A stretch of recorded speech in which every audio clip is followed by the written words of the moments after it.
Hi കൂട്ടുകാരെ, TRIPS വേൾഡിന്റെ പുതിയൊരു വീഡിയോയിലേക്ക് എല്ലാവർക്കും സ്വാഗതം. ഞാനിപ്പോൾ നിൽക്കുന്നത് തായ്ലൻഡിലാണ്. തായ്ലൻഡിലെ ബാങ്കോക്കിൽ നിന്ന് 165 കിലോമീറ്റർ മാറിയിട്ടുള്ള വാട്സപ്പ് താൻ എന്ന് പറയുന്ന ഒരു ഫ്ലോട്ടിംഗ് മാർക്കറ്റിന്റെ കാഴ്ചകൾ കാണാനായിട്ട് വന്നതാണ്. അപ്പോൾ നമ്മുടെ ചാനൽ ആദ്യമായിട്ടാണ് കാണുന്നതെങ്കിൽ ലൈക്ക് ചെയ്യുക, ഷെയർ ചെയ്യുക, സപ്പോർട്ട് ചെയ്യുക, നിങ്ങളുടെ കമന്റിൽ നിങ്ങളുടെ അഭിപ്രായങ്ങളൊക്കെ അറിയിക്കുക. ഒപ്പം തന്നെ നമുക്ക് വീഡിയോയിലോട്ട് പോകാം. വാട്സപ്പ് താൻ എന്ന് പറയുന്നത് ബാങ്കോക്കിൽ നിന്ന് കുറച്ച് മാറിയിട്ടുള്ള ഒരു വില്ലേജിലുള്ള ഒരു ഫ്ലോട്ടിംഗ് മാർക്കറ്റാണ്. അപ്പോൾ ഇതിന്റെ ഒരു ഹൈലൈറ്റ് ഉണ്ടെന്ന് വെച്ച് കഴിഞ്ഞാൽ നമ്മളെ ടൂറിസ്റ്റുകളെ പ്രതീക്ഷിച്ചല്ല ഇവർ ഈ ബിസിനസ് ഒക്കെ ചെയ്യുന്നു എന്നുള്ളതാണ് ഏറ്റവും വലിയൊരു പ്രത്യേകത. ഗ്രാമീണർ തന്നെ അവരുടെ സാധനങ്ങൾ വാങ്ങുവാനും അവരുടെ പ്രോഡക്റ്റുകളൊക്കെ വിൽക്കുവാനൊക്കെ വരുന്ന ഒരു മെയിൻ മാർക്കറ്റ് ഏരിയ ആണിത്. അതുകൊണ്ട് തന്നെയാണ് ഞാൻ ഈ ഒരു മാർക്കറ്റിലേക്ക് വന്നതും ഈ കാഴ്ചകളെ കാണാനായിട്ട് വന്നതും. അതിരാവിലെയാണ് ഈ മാർക്കറ്റ് സ്റ്റാർട്ട് ചെയ്യുന്നത്. ഞാൻ വന്ന സമയം എന്ന് പറയുന്നത് 9 മണിയാണ്. അതുകൊണ്ട് തന്നെ മാർക്കറ്റ് ഏകദേശം കഴിഞ്ഞ ഒരു സമയത്താണ് ഞങ്ങൾ എത്തുന്നത്. അതുകൊണ്ട് ആ കാഴ്ചകൾ തന്നെ പൂർണ്ണമായ തോതിൽ നമുക്ക് അതിന്റെ കാഴ്ചകൾ കാണാനായിട്ട് സാധിച്ചിട്ടില്ല. എങ്കിൽ കൂടി നമുക്ക് മാർക്കറ്റിന്റെ ഉള്ളിലൂടെ ഒന്ന് പോകാം. നമുക്ക് ഈ മാർക്കറ്റിന്റെ സൈഡുകളിൽ കാണുന്ന ഈ ഒരു വഴി എന്ന് പറയുന്ന മാർക്കറ്റിലേക്കുള്ള എൻട്രി ആണത്. സൈഡിലെല്ലാം ഇവരുടെ വീടുകളാണ്.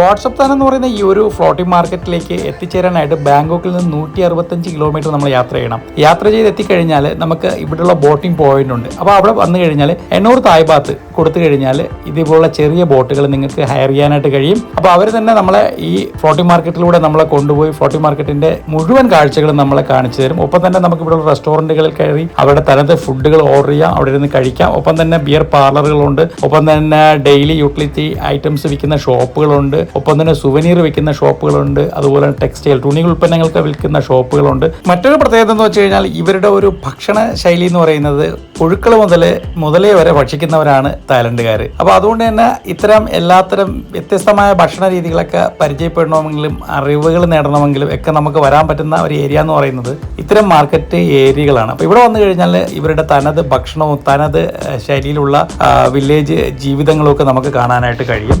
അതാണ് ഈ യാത്രയിൽ എനിക്ക് ഏറ്റവും വ്യത്യസ്തമായി കിട്ടിയ ഏറ്റവും വലിയ അനുഭവം എന്ന് പറയുന്നത്.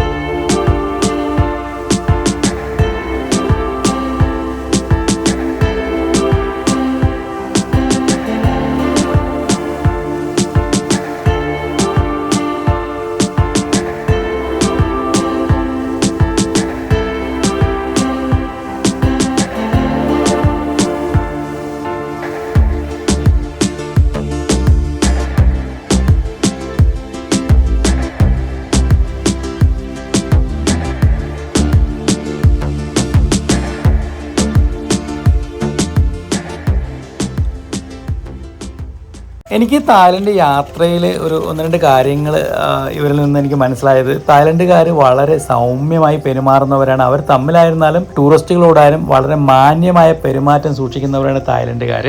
ഒപ്പം തന്നെ മറ്റൊരു കാര്യമുള്ളതെന്ന് വെച്ച് കഴിഞ്ഞാൽ ഇവർ വീടുകളിൽ ഭക്ഷണം ഉണ്ടായി കഴിക്കുന്ന ഒരു പരിപാടിയില്ല. ഞാൻ പല സ്ഥലങ്ങളിൽ തായ്ലൻഡിലെ പല മേഖലകളിൽ ഇങ്ങനെ യാത്ര ചെയ്തിട്ടുണ്ട്. അപ്പോൾ അവിടെയെല്ലാം ഞാൻ പോകുമ്പോൾ കാണുന്ന കാഴ്ച എന്ന് പറയുന്നത് വീടുകളിൽ രാവിലെ ഉച്ചയ്ക്കും വൈകുന്നേരവും ഒക്കെ അടുത്തുള്ള റെസ്റ്റോറൻറ്റിലോ അടുത്തുള്ള ഷോപ്പുകളിലോ പോയി സാധനം വാങ്ങിയിട്ട് വന്ന് ഭക്ഷണം കഴിക്കുന്ന ഒരു രീതിയാണ് ഇവർക്കുള്ളത്. കുട്ടികൾക്കായിരുന്നാൽ പോലും വാങ്ങി കൊടുക്കുന്ന ഒരു ശൈലിയുണ്ട്. പിന്നെ മറ്റൊരു കാര്യമുള്ളതെന്ന് പറഞ്ഞു കഴിഞ്ഞാൽ ഇവര് പൊതുവെ ആണുങ്ങൾ അല്ലെങ്കിൽ പുരുഷന്മാര് ജോലിക്ക് അങ്ങനെയൊന്നും പോകുന്നത് അധികമായിട്ട് കാണാറില്ല. പക്ഷെ അവര് സ്ത്രീകളാണ് ഒരു വീടിന്റെ കാര്യങ്ങൾ മുഴുവനായിട്ട് നോക്കുന്നുള്ള.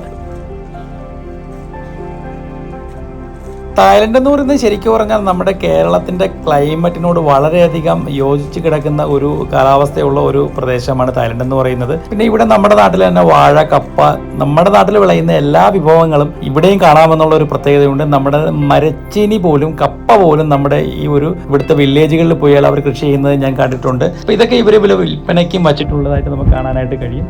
ഇതൊക്കെയാണ് തായ്ലൻഡിൻ്റെ ഒരു പൊതുവിലുള്ള ഒരു പിക്ചർ എന്ന് പറയുന്നത്.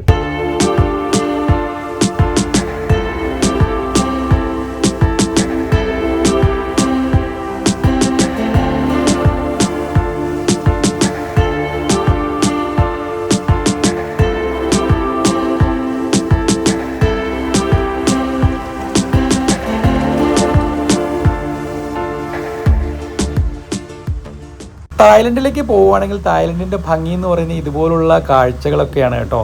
ശരിക്കും തായ്ലൻഡിലേക്ക് നമ്മൾ മലയാളികൾ പോകുമ്പോൾ എല്ലാവരും പലരും പറയുന്ന ഒരു കാര്യമുണ്ട്, തായ്ലൻഡിലേക്ക് മസാജിനോ അല്ലെങ്കിൽ തായ്ലൻഡിൻ്റെ നൈറ്റ് ലൈഫോ ഒക്കെ കാണാനായിട്ട് പോകുന്നതെന്നാണ് എല്ലാവരുടെയും ഒരു തെറ്റിദ്ധാരണ. എല്ലാവരുടെയും ഞാൻ പറയുന്നില്ല, ഒത്തിരി പേരുടെ തെറ്റിദ്ധാരണ. തീർച്ചയായിട്ടും അങ്ങനെയല്ല. തായ്ലൻഡ് നമ്മുടെ നാട് പോലുള്ള ഒരു നാടാണ്, വളരെയധികം സുന്ദരമായ നാടാണ്. അപ്പോൾ അതിൻ്റെ കാഴ്ചകൾ നിങ്ങൾ വില്ലേജുകളിലൊക്കെ പോയി കണ്ടാൽ ഒത്തിരി നല്ല കാഴ്ചകളൊക്കെ നിങ്ങൾക്ക് കാണാനായിട്ട് കഴിയും. അപ്പോൾ തന്നെ നമ്മുടെ ഈ വീഡിയോ എല്ലാവർക്കും ഇഷ്ടമായെന്ന് കരുതുന്നു. ഇത് ചെറിയൊരു വീഡിയോ ആയിരുന്നു. ഒപ്പം തന്നെ തായ്ലൻഡിൻ്റെ ഒരു ഫ്ലോട്ടിംഗ് മാർക്കറ്റിൻ്റെ ഒരു കാഴ്ച നിങ്ങളെ കാണിക്കുവാനായിട്ട് എനിക്ക് സാധിച്ചു. തീർച്ചയായും വീഡിയോ നിങ്ങൾക്ക് ഇഷ്ടമായെന്ന് കരുതുന്നു. ഇഷ്ടമായെങ്കിൽ ഒന്ന് ലൈക്ക് ചെയ്യുക, ഷെയർ ചെയ്യുക, ഒന്ന് സപ്പോർട്ട് ചെയ്യുക. അപ്പോൾ അടുത്തൊരു വീഡിയോ ആയിട്ട് ഞാൻ ഉടനെ ഉണ്ടാവും. അതുവരേക്കും ബൈ.